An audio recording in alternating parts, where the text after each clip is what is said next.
Ó Deus, exaltamos o Teu nome pela Tua imensa bondade, pelo Teu poderoso amor colocado na vida desses jovens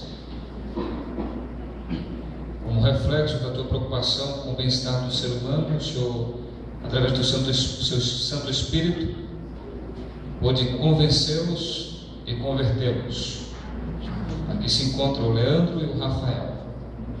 Entregou a sua vida a Ti, entendendo de que não tem outro caminho, não tem outra verdade, e a vida destes jovens começou a ter sentido quando se depararam contigo.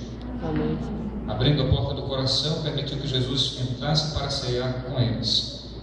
E aqui se encontram confirmando a sua fé, mediante um ato simbólico, mas muito importante. Morrendo para este mundo, sepultando seus pecados nessas águas batismais e se ressurgindo para uma nova vida em Cristo Jesus. E como ministro do Evangelho, seguindo a ordem do Mestre, nos batiza em nome do Pai, do Filho e do Espírito Santo. Amém. Amém.